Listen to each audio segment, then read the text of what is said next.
Hello everyone. 5th Sem BCom syllabus, Income Tax 1 for the assessment year 2020-21. Chapter 4, Income from Salary, presented by Dr. Pramila KS. Now let us solve a problem. Computation of taxable salary. I go through the problem now. Mr. Lakshman, resident, submits the following for the year 2019-20. Compute taxable salary for the assessment year 2020-21. First one, salary rupees 10,000 per month. Second one, DA rupees 2,000 per month. 1,000 rupees taken for all retirement benefits. Next, entertainment allowance rupees 500 per month. Next, bonus rupees 4,000 per annum. Bonus ಅವ್ರು ಏನೂ ಹೇಳಿಲ್ಲ ಅಂದ್ರೂ per annum ಅಂತಾನೆ ತಗೋಬೇಕು. Bonus ಅಂತ ಕೊಟ್ಬಿಟ್ಟು ಬರೀ 4,000 ಅಂದ್ರೂ per annum. Next, LIC facility rupees 12,000. No journey is undertaken. Okay, so LTC, sorry, not LIC, it is LTC, leave travel concession facility rupees 12,000. ಇದರಲ್ಲಿ ಜರ್ನಿ ಮಾಡಿಲ್ಲ ಅಂದರೆ ಅಷ್ಟು ಸೇವಿಂಗ್ಸಲ್ಲಿದೆ, so fully taxable.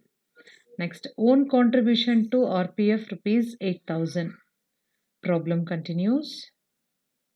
He is provided with unfurnished house at Bangalore. Municipal value is rupees 2,000 per month.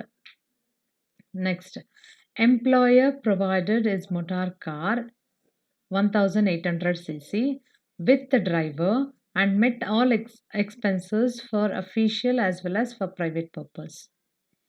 Next, interest earned on RPF. Balance amounted to rupees 15,000 at the rate of rupees 15. At the rate of 15% per annum. Next, employer provided his service. Provided him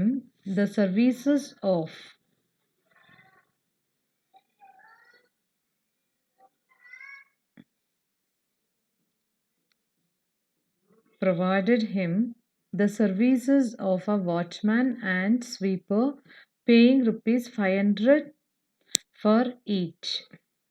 Next, he was also provided with furniture with rupees 20,000 for the accommodation. Next, Mr. Lakshman paid rupees 2,000 as professional tax. Next, free lunch is provided during working hours in remote area rupees 9,000. Next, he gets hostel expenditure allowances for his daughter rupees 500 per month. But daughter does not stay in hostel. This is important. ಡಾಟರ್ಗೆ hostel ಕೊಟ್ಟಿದ್ದಾರೆ, but ಹಾಸ್ಟೆಲಲ್ಲಿ ಅವರು stay ಮಾಡ್ತಿಲ್ಲ ಅಂತಂದರೆ then ಅವಾಗ fully taxable. Okay, ಹಾಸ್ಟೆಲಲ್ಲಿ ಏನಾದರೂ stay ಮಾಡಿದರೆ exemption ಸಿಗ್ತಾಯಿತ್ತು 300 rupees ಥರ, ಬಟ್ ಇವಾಗ ಸಿಗಲ್ಲ. ನಾವು let us solve the problem. First ಏನು ಮಾಡಿ, ಲೇಬ್ಲಿಂಗ್ ಮಾಡಬೇಡಿ. ಕಂಪ್ಯೂಟೇಷನ್ ಏನು ಮಾಡ್ತಾ ಇದ್ದೀರಾ ಅಂತ, computation of taxable salary. Next, assessee ಯಾರಿದ್ದಾರೆ? Mister Lakshman. Status resident, category non government. Then right ಸೈಡಲ್ಲಿ ಏನು ಮಾಡಿ, previous year and assessment year ಅಂತ ಎರಡು ಹಾಕ್ಕೊಬಿಡಿ. ಎಲ್ಲ ಸ್ಟೇಟ್ ಮಾಡಾದ್ಮೇಲೆ ನಾವು let us solve the problem. ನಾನಿಲ್ಲಿ 3 ಕಾಲಮ್ ಏನಕ್ಕೆ ಅಂದರೆ, ಒಂದು ಇನ್ನರ್ ಕಾಲಮ್ ಅಲ್ಲೇ ಏನಾದರೂ ಕಳಿಬೇಕು ಅಂದರೆ ಅಲ್ಲೇ ಕಳಿಯೋದು ಅಥವಾ ಕೂಡೋದನ್ನು ಮಾಡ್ಬೋದು ಅಂತ ಹೇಳ್ಬಿಟ್ಟು ಅಲ್ಲೇ ಹಾಕ್ಕೊಂಡಿರ್ತಾನೆ. ಓಕೆ, ಸೊ ಅಮೌಂಟ್ಗೆ ಅಂತ ಹೇಳ್ಬಿಟ್ಟು 2 ಕಾಲಮ್ ಇಟ್ಕೊಳ್ಳಿ. ನಾವು ನೋಡಿ, ಬೇಸಿಕ್ ಸ್ಯಾಲರಿ 10,000 ಪರ್ ಮಂತ್ ಅಂತ ಇದೆ, fully taxable. 10,000 × 12 1,20,000 fully taxable. Dearness allowance ಇಲ್ಲಿ ಆ್ಯಕ್ಚುಲಿ 2 ಅಮೌಂಟ್ ಕೊಟ್ಟಿದ್ದಾರಲ್ವಾ. 1,000 ಬಂದು ಎಂಟರ್ಸ್ ಇಂಟು ಸರ್ವಿಸ್ ಬೆನಿಫಿಟ್ ಅಂತ ಇದೆ.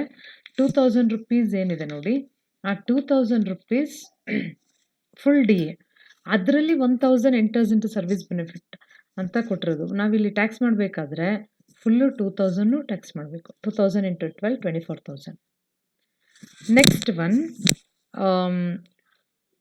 Entertainment allowance fully taxable. Government ಇದ್ರೂ ಸರಿನೇ, ನಾನ್ ಗೌರ್ಮೆಂಟ್ ಎಂಪ್ಲಾಯಿ ಆದ್ರೂ ಸರಿನೇ, ಫುಲ್ಲಿ ಟ್ಯಾಕ್ಸಬಲ್. ಟ್ಯಾಕ್ಸ್ ಮಾಡಿಬಿಡಿ. ನೆಕ್ಸ್ಟ್, 500 ಇಂಟು 12 ಅಂದರೆ 6000 ಟ್ಯಾಕ್ಸ್ ಆಯಿತು. Bonus 4000 per annum fully taxable, ಅದನ್ನು ತಗೊಳ್ಳಿ. Okay. Next one LTC facility. LTCನಲ್ಲಿ ನಾನು ಹೇಳಿದೆ ನೋಡಿ, ಇಲ್ಲಿದೆ ನೋಡಿ, leave travel concession facility. Leave travel ಕನ್ಸೆಷನಲ್ಲಿ ಹೇಳಿದೆ, ಏನಾದರೂ ಜರ್ನಿಯಲ್ಲಿ ತೊಗೊಂಡೇ ಇಲ್ಲ ಅಂದರೆ ಅವರು ಟ್ರಾವೆಲ್ ಕನ್ಸೆಷನ್ ತೊಗೊಂಡಿದ್ದಾರೆ ಬಟ್ ಎಲ್ಲಿಗೂ ಹೋಗಿಲ್ಲ, ಸೊ ಫುಲ್ಲಿ ಟ್ಯಾಕ್ಸಬಲ್ 12,000 ಟ್ಯಾಕ್ಸ್ ಮಾಡಿ. Next own contribution to RPF is not taxable. Okay, own contribution to RPF ಅಂತ ಇದೆ ಅಲ್ವಾ, ಅದನ್ನು ಟ್ಯಾಕ್ಸ್ ಮಾಡೋಕ್ಕೆ ಹೋಗಬೇಡಿ. Next education allowance. Education allowance actually own contribution 8,000 ಇದೆ ಅಂದರೆ ಅದಷ್ಟೇ ಇವರು ಮಾಡಿರ್ತಾರೆ, ಯಾರು ಕಂಪನಿ ಕಡೆಯಿಂದನೂ ಅಷ್ಟೇ ಆಗಿರುತ್ತೆ. ಸೊ ಕಂಪನಿದು ಮಾತ್ರ ಟ್ಯಾಕ್ಸ್ ಮಾಡ್ತೀವಿ. ಇಲ್ಲಿ ನೋಡಿ, education allowance to grand children. ಅದೇ ಚಿಲ್ಡ್ರನ್ ಅಂತ ಕೊಟ್ಟಿದ್ರೆ ಎಜುಕೇಷನ್ ಅಲೋಯನ್ಸಲ್ಲಿ ಎಕ್ಸಂಪ್ಷನ್ ಸಿಗುತ್ತೆ. ಇದು ಗ್ರ್ಯಾಂಡ್ ಚಿಲ್ಡ್ರನ್ ಇರೋದ್ರಿಂದ ಫುಲ್ಲಿ ಟ್ಯಾಕ್ಸಬಲ್, 4,000 ಫುಲ್ಲು ಟ್ಯಾಕ್ಸ್ ಮಾಡಬೇಡಿ. Next employer contribution to RPF. Recognised provident fund ಇದ್ದರೆ ಮಾತ್ರ ನಾವಿಲ್ಲಿ ಟ್ಯಾಕ್ಸ್ ಪರ್ಪಸ್ಗೆ ತೊಗೋಬೇಕು. ಅದನ್ನು 12% ಆಫ್ ಸ್ಯಾಲ್ರಿಗಿಂತ ಜಾಸ್ತಿ ಇದ್ದರೆ ತೊಗೊಬೇಕು. Up to 12% it is exempted. First ಏನು ಮಾಡಿ, ಎಷ್ಟು ಕೊಟ್ಟಿದ್ದಾರೆ ಅಂತ ಬರ್ಕೊಬಿಡಿ. ಎಂಪ್ಲಾಯರ್ ಕಾಂಟ್ರಿಬ್ಯೂಷನ್ ಟು RPF 8,000 ಇದೆ. Actually less exempted is 12% of salary. Salary ಎಷ್ಟು ಅಂತ ಕ್ಯಾಲ್ಕುಲೇಟ್ ಮಾಡ್ಕೋಬೇಕು. ಸ್ಯಾಲರಿ ಫಾರ್ RPF ಲಾಸ್ಟಲ್ಲಿ ತೊಗೊಂಡಿದ್ದೀನಿ. ಬೇಸಿಕ್ ಪೇ ತೊಗೋತೀರಾ, DA ಆ 1,000 ಎಂಟರ್ಸ್ ಇಂಟು ಸರ್ವಿಸ್ ಬೆನಿಫಿಟ್ ಅಂತ ಇದೆ ಅಲ್ವಾ, ಅಷ್ಟು ಮಾತ್ರ ತೊಗೋಬೇಕು, ಫುಲ್ಲು ತೊಗೋಬಾರ್ದು. ಬೇಸಿಕ್ಕು DA ಬರೀ 1,000 ರೂಪೀಸ್, DP ಇದ್ದರೆ ತೊಗೊಳ್ಬಹುದು. ಮತ್ತು ಕಮಿಷನ್ ಆನ್ ಟರ್ನ್ ಓವರ್ ಕೊಟ್ಟಿರಬೇಕು, ಅದೆರಡೂ ಇಲ್ಲ. DA ಮತ್ತು ಇದನ್ನು ಮಾತ್ರ ತೊಗೊಂಡು ಸ್ಯಾಲರಿ ಅಂತ ತೊಗೊಂಡು 1,32,000 ಬರುತ್ತೆ. 1,32,000 ಅದರಲ್ಲಿ 12% ಎಷ್ಟು ಅಂತ ನೋಡಿ. 12% ಎಷ್ಟು ಬರುತ್ತೆ, 15,840. ಇಲ್ಲಿ ನೋಡಿ, ನೋಟ್ ನಂಬರ್ 1 ಅಂತ ಕೊಟ್ಟಿದ್ದೀನಿ, ಸ್ಯಾಲ್ರಿ ಕ್ಯಾಲ್ಕುಲೇಟ್ ಮಾಡಿದ್ದೀನಿ. ನೋಟ್ ನಂಬರ್ 1ನಲ್ಲಿ ಸ್ಯಾಲ್ರಿಗೆ ಏನಂತ ತೊಗೊಂಡಿದ್ದೀನಿ ಅಂದರೆ ಸೇಮ್ ಬೇಸಿಕ್ ಸ್ಯಾಲರಿ 1,20,000 ತೊಗೊಂಡಿದ್ದೀನಿ. DA 12,000 ತೊಗೊಂಡಿದ್ದೀನಿ, ಯಾಕಂದರೆ 1,000 ಮಾತ್ರ. ಸೊ ಹಂಗಾಗಿ 1,32,000. ಅದರಲ್ಲಿ 12% ಅಂದರೆ 15,840 ಎಕ್ಸೆಂಪ್ಟ್ ಆಗ್ತಾಯಿದೆ. 8,000ದಲ್ಲಿ 15,000 ಕಳೀತು ಅಂತಂದರೆ ಉಲ್ಟಾ ಕಳಿಯೋಕ್ಕೆ ಹೋಗ್ಬೇಡಿ, ಮೈನಸಲ್ಲಿ ಕೊಟ್ಟು ತೋರಿಸ್ಬೇಡಿ, ನಿಲ್ ಅಂತ ಕೊಟ್ಬಿಡಿ. 8,000 ಎಂಪ್ಲಾಯರ್ ಕಾಂಟ್ರಿಬ್ಯೂಷನ್ ಕಡಿಮೆ ಇದೆ, 10% ಆಫ್ ಸ್ಯಾಲ್ರಿ ಜಾಸ್ತಿ ಇದೆ, 12% ಆಫ್ ಸ್ಯಾಲ್ರಿ. ಸೊ ಹಂಗಾಗಿ ನಿಲ್. ಓಕೆ, ನೆಕ್ಸ್ಟ್ ಬೇರೆ ಸ್ಲೈಡಲ್ಲಿ ಕಂಟಿನ್ಯೂ ಆಗಿದೆ. RFA rent free accommodation provide ಮಾಡಿದ್ದಾರೆ. ಈ ಕ್ಯಾಲ್ಕುಲೇಷನ್ ಮಾಡೋದು ಹೇಗೆ ಅಂತ ಹೇಳ್ಬಿಟ್ಟು ನೆಕ್ಸ್ಟ್ ಕ್ಯಾಲ್ಕುಲೇಷನ್ ಇದರಲ್ಲಿ ತೋರಿಸಿದ್ದೀನಿ. ನೀವು ಇಲ್ಲೇ ಕ್ಯಾಲ್ಕುಲೇಷನ್ ಮಾಡೋಕ್ಕೆ ಹೋದರೆ ಚೆನ್ನಾಗಿ ಬರೋಲ್ಲ. ಸೊ ಹಂಗಾಗಿ ಏನು ಮಾಡಿ, ಅಲ್ಲಿ ರೆಫರೆನ್ಸ್ ಕೊಟ್ಬಿಡಿ number, note number 1, note number 2 ಅಂತ ಹೇಳ್ಬಿಟ್ಟು ಕೆಳಗಡೆ ಕ್ಯಾಲ್ಕುಲೇಷನ್ ಮಾಡಬೇಕಂದ್ರೆ ನೋಟ್ ನಂಬರ್ 1ನಲ್ಲಿ ಯಾವ್ದು ಕ್ಯಾಲ್ಕುಲೇಟ್ ಮಾಡಿದ್ದೀರಾ, 2ನಲ್ಲಿ ಯಾವ್ದು ಕ್ಯಾಲ್ಕುಲೇಟ್ ಮಾಡಿದ್ದೀರಾ ತೋರಿಸ್ಬೇಕು. ಓಕೆ, ಸೊ ಇದನ್ನು ಆಮೇಲೆ RFA ಹೇಗೆ ತೊಗೊಳ್ಳೋದು ಅಂತ ಹೇಳ್ತೀನಿ ನೋಡಿ. ನೆಕ್ಸ್ಟ್ ಮೋಟಾರ್ ಕಾರ್ ಅಂತಂದಾಗ ಇಲ್ಲಿ ದೊಡ್ಡದು 1,800cc ಮೋಟಾರ್ ಕಾರ್ನ ಕೊಟ್ಟಿದ್ದಾರೆ. ಆ್ಯಂಡ್ ಎಂಪ್ಲಾಯರ್ ಎಲ್ಲ ಎಕ್ಸ್ಪೆನ್ಸಸ್ಸನ್ನು ಪೇ ಮಾಡ್ತಾ ಇದ್ದಾರೆ, ಜೊತೆಗೆ ಡ್ರೈವರು ಪ್ರೊವೈಡ್ ಮಾಡಿದ್ದಾರೆ. ದೊಡ್ಡ ಕಾರು ಎಂಪ್ಲಾಯರ್ ಎಕ್ಸ್ಪೆನ್ಸಸ್ ಪೇ ಮಾಡ್ತಾರೆ ಅಂದರೆ 2,400 ರೂಪೀಸ್ ಪರ್ ಮಂತ್ ಟ್ಯಾಕ್ಸಬಲ್ ಆಗುತ್ತೆ, ಪ್ಲಸ್ 900 ರೂಪೀಸ್ ಡ್ರೈವರ್ಗೆ. ಸೊ ಹಂಗಾಗಿ 2,400 ಪ್ಲಸ್ 900 ಅಂತಂದರೆ 3,300 ಮಲ್ಟಿಪ್ಲೈಡ್ ಬೈ 12. ಇದರಲ್ಲಿ ಅವ್ರು ಏನೇ ಖರ್ಚು ಮಾಡಿರಲಿ, ಏನೇ ಇದು ಮಾಡಿದ್ರು ನಾವು ತೊಗೊಳ್ಳಲ್ಲ, ಬರೀ ನಾವು ಎಷ್ಟು ಕೊಡಬೇಕು ಸ್ಟ್ಯಾಂಡರ್ಡ್ ವ್ಯಾಲ್ಯೂನ ಮಾತ್ರ ಕೊಡ್ತೀವಿ. ಸೊ ಅದು ಮಲ್ಟಿಪ್ಲೈ ಮಾಡಿದಾಗ 39,600 taxable. Next interest on RPF. Interest on RPF ಅಂತ ಬಂದಾಗ ಇಂಟ್ರೆಸ್ಟ್ ಎಕ್ಸಂಪ್ಟೆಡ್ ಅಮೌಂಟ್ ಎಲ್ಲಿವರೆಗೆ ಅಂದರೆ 9.5% ಮಾತ್ರ ಎಕ್ಸಂಪ್ಟೆಡ್. ಬಟ್ ಇಲ್ಲಿ 15,000 ಇಂಟ್ರೆಸ್ಟ್ ಅಂತ ರಿಸೀವ್ ಮಾಡ್ತಾ ಇದ್ದೀವಿ. ಓಕೆನಾ? ಸೊ ಇಲ್ಲಿ ನೋಡಿ, ಇಂಟ್ರೆಸ್ಟ್ ಆನ್ RPF 15,000 ತೊಗೊಂಡೆ ಇನ್ನರ್ ಕಾಲಮಲ್ಲಿ. ಲೆಸ್ ಎಕ್ಸಂಪ್ಟೆಡ್ ಬಂದ್ಬಿಟ್ಟು 9.5%. ಈ 15,000 11%ಗೆ ಅಂದರೆ 9.5ಗೆ ಎಷ್ಟು ಅಂತ ನೋಡಬೇಕು. So 15,000 divided by 11 multiplied by 9.5. So ನಿಮಗೆ 9,500 ಬರುತ್ತೆ. ಕಳ್ಕೊಂಡ್ರೆ 5,500 taxable. Okay, next services of watchman. ಎಲ್ಲರಿಗೂ 500 ರೂಪೀಸ್ ಪೇ ಮಾಡ್ತಾ ಇದ್ದಾರೆ ಎಂಪ್ಲಾಯರು. ಸೊ ಇದು fully taxable. So 500 into 12 tax 6,000 rupees tax ಮಾಡಿ. ಅದೇ ಥರ ಸರ್ವೀಸಸ್ ಆಫ್ ಸ್ವೀಪ್ ಕಸ ಗುಡಿಸೋರಿಗೆ ಅವ್ರಿಗೆ 500 ರೂಪಾಯಿ ಕೊಡ್ತಾ ಇದ್ದಾರೆ, ಅದು 6,000 ರೂಪಾಯಿ ಟ್ಯಾಕ್ಸಬಲ್ ಆಗುತ್ತೆ. ನೆಕ್ಸ್ಟ್ ಇಲ್ಲ, ಕುಕ್ಕು ಗಾರ್ಡ್ನರ್ ಇದ್ರೂ ಟ್ಯಾಕ್ಸ್ ಆಗುತ್ತೆ. ಓಕೆ, ಬಟ್ ಇದರಲ್ಲಿ ಇಲ್ಲ. ನೆಕ್ಸ್ಟ್ ನೋಡಿ, free lunch during working hours in remote area.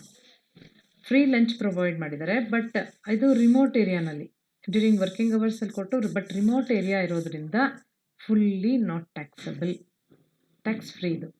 Okay, ಅದೇ ರಿಮೋಟ್ ಏರಿಯಾ ಅಂತ ಇಲ್ಲ ಅಂದರೆ ಬರೀ 50 ರೂಪಾಯಿ ಮಾತ್ರ ಎಕ್ಸಮ್ಟ್ ಆಗುತ್ತೆ, ಮಿಕ್ಕಿ ಟ್ಯಾಕ್ಸ್ ಮಾಡ್ತೀವಿ. ಇದು ರಿಮೋಟ್ ಏರಿಯಾ ಅಂತ ಇರೋದ್ರಿಂದ ಟ್ಯಾಕ್ಸ್ ಫ್ರೀ ಆಗುತ್ತೆ. Next, hostel allowance. ಹಾಸ್ಟೆಲ್ ಅಲೋಯನ್ಸಲ್ಲಿ ಆ್ಯಕ್ಚುಲಿ ಎಕ್ಸಮ್ಷನ್ ಸಿಗುತ್ತೆ 300 ರೂಪಾಯಿ, ಬಟ್ ಈ ಪ್ರಾಬ್ಲಮಲ್ಲಿ ಸಿಗಲ್ಲ. ಯಾಕೆಂದರೆ ಅವ್ರು ಹಾಸ್ಟೆಲಲ್ಲಿ ಇಲ್ಲ, ಅಲೋಯನ್ಸ್ ತೊಗೊತಾ ಇದ್ದಾರೆ, ಬಟ್ ಹಾಸ್ಟೆಲಲ್ಲಿ ರಿಸೈಡ್ ಮಾಡ್ತಾ ಇಲ್ಲ, ವಾಸವಾಗಿಲ್ಲ. ಸೊ ಆ ಕಾರಣಕ್ಕೋಸ್ಕರ hostel allowance is fully taxable. 500 into 12, 6,000 rupees taxable.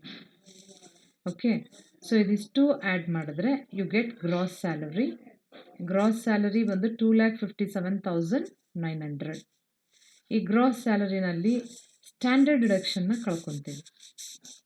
Less deduction under section 16. ಯಾವುದನ್ನ ಕಳಿತೀರಾ? First one, standard deduction under section 16(1)(a). 50,000 rupees ಕಳಿಬೋದು, ಯಾಕಂದರೆ 50,000ನ 2,50,000 ವಿಚ್ ಎವರ್ 2,57,900 ಗ್ರಾಸ್ ಸ್ಯಾಲರಿ ಇದೆ, ಅದ 50,000 ವಿಚ್ ಎವರ್ ಇಸ್ ಲೆಸ್ ಅಂದಾಗ 50,000 ಇಸ್ ಲೆಸ್, 50,000ನ ತೊಗೊಳ್ಳಿ. Next, entertainment allowance. ಇವನು ನಾನ್ ಗೌರ್ಮೆಂಟ್ ಎಂಪ್ಲಾಯ್ ಆಗಿರೋದ್ರಿಂದ ಎಂಟರ್ಟೈನ್ಮೆಂಟ್ ಅಲೋಯನ್ಸಲ್ಲಿ ಡಿಡಕ್ಷನ್ ಸಿಗಲ್ಲ, ಸೊ ಅದನ್ನು ಕೊಡಬೇಡಿ, nil. Next, professional tax. Professional tax paid by mister Lakshman ₹2,000 ಅಂತ ಇದೆ ನೋಡಿ. So paid by mister Lakshman ಇರೋದ್ರದಕ್ಕೋಸ್ಕರ ನಾವು ಅಲ್ಲಿ ಟ್ಯಾಕ್ಸ್ ಮಾಡೋಕ್ಕೆ ಹೋಗಲಿಲ್ಲ, ಬಟ್ ಡಿಡಕ್ಷನ್ ಮಾತ್ರ ಸಿಗುತ್ತೆ. ಪ್ರೊಫೆಷ್ನಲ್ ಟ್ಯಾಕ್ಸ್ ಡಿಡಕ್ಷನ್ 2,000 ರೂಪಾಯಿ.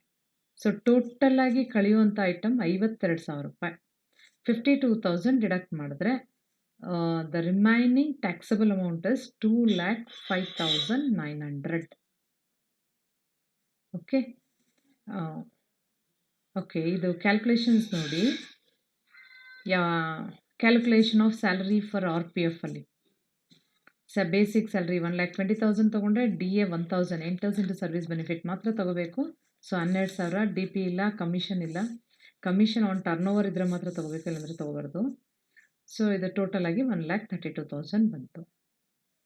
ನೆಕ್ಸ್ಟ್, RFA ಕ್ಯಾಲ್ಕುಲೇಷನ್ ಅಲ್ಲಿ 24,000 ರೂಪೀಸ್ ಟ್ಯಾಕ್ಸಬಲ್ ಅಂತ ಮಾಡಿದ್ದೀವಲ್ವಾ, ಅದು ಹೇಗೆ ಅಂತ. ಸೊ ಈ ಥರ ನೀವು ನೋಟ್ 1 ನೋಟ್ 2 ಅಂತ ಸಪ್ರೇಟಾಗಿ ತೋರಿಸಿ ಕೊಟ್ಬಿಟ್ಟು ಅಲ್ಲಿ ರೆಫರ್ ಮಾಡಿ ಅಂತ ಹೇಳ್ಬಿಡೋದು ಬೆಸ್ಟ್, ಯಾಕಂದರೆ ಅಲ್ಲೇ ಇಷ್ಟು ಕ್ಯಾಲ್ಕುಲೇಷನ್ ಮಾಡೋಕ್ಕಾಗಲ್ಲ. ಸೊ ಇಲ್ಲಿ RFA ಕ್ಯಾಲ್ಕುಲೇಟ್ ಮಾಡಬೇಕು ಅಂತಂದರೆ ನೀವು calculation of salary for RFA first ಮಾಡ್ಕೋಬೇಕು. ಸ್ಯಾಲ್ರಿ ಎಷ್ಟಿದೆ ಅಂತ ಹೇಳ್ಬಿಟ್ಟು RFAಗೆ ಸ್ಯಾಲ್ರಿ ಅಂತ ಯಾವ್ದಾದ್ರು ತೊಗೋತೀವಿ, ಬೇಸಿಕ್ ಪೇ ತೊಗೋತೀವಿ, DA enters into service benefit ತೊಗೋತೀವಿ, DP ತೊಗೋತೀವಿ, ಕಮಿಷನ್ ಸುಮ್ಮನೆ ನಾಟ್ ಆನ್ ಟರ್ನ್ ಓವರ್ ಅಂತ ಕೊಟ್ಟಿಲ್ಲ ಅಂದ್ರೂ ಸುಮ್ಮನೆ ಕೊಟ್ಟಿದ್ರು ತೊಗೋಬೋದು, ಬೋನಸ್ ತೊಗೋಬೋದು, ಆಮೇಲೆ ಎಂಟರ್ಟೈನ್ಮೆಂಟ್ ಅಲೋಯನ್ಸ್ ತೊಗೋಬೋದು. ಎಲ್ಲ ಅಲೋಯನ್ಸಸ್ ಎಲ್ಲ ಟ್ಯಾಕ್ಸಬಲ್ ಅಲೋಯನ್ಸಸ್, ಆಯಿತಾ. ಟ್ಯಾಕ್ಸ್ ಎಷ್ಟುವರೆಗೆ ಮಾಡ್ತೀವಿ ಅಷ್ಟು ಅಲೋಯನ್ಸಸ್. ಪರ್ಕ್ ವಿಸಿಟ್ ತೊಗೋಬಾರ್ದು, ಎಲ್ಲನೂ ತೊಗೊತೀವಿ. ಬಟ್ ಈ ಪ್ರಾಬ್ಲಮಲ್ಲಿ ಏನೇನಿದೆ, DA enters into service benefit ಇದೆ, ಎಂಟರ್ಟೈನ್ಮೆಂಟ್ ಅಲೋಯನ್ಸ್ ಇದೆ 6,000 ರೂಪಾಯಿ, ಬೋನಸ್ ಇದೆ, ಎಜುಕೇಷನ್ ಅಲೋಯನ್ಸ್ ಇದೆ ನೋಡಿ. ಅದು ಪಕ್ಕದಲ್ಲೇ ಅಲೋಯನ್ಸ್ ಅಂತ ಬರುತ್ತೆ. ವರ್ಕ್ ವಿಸಿಟ್ಗಾದರೆ ನಿಮಗೆ ಫೆಸಿಲಿಟಿ ಅಂತ ಬರುತ್ತೆ, ನೀವು ಈಸಿಯಾಗಿ ಡಿಸ್ಟಿಂಗ್ವಿಷ್ ಮಾಡ್ಬೋದು. ಈ ಬೋನಸ್ ಕಮಿಷನ್ಗೆಲ್ಲ ಏನೂ ಇರೋಲ್ಲ, ಅವನ್ನೆಲ್ಲನೂ ತೊಗೋಬೇಕು.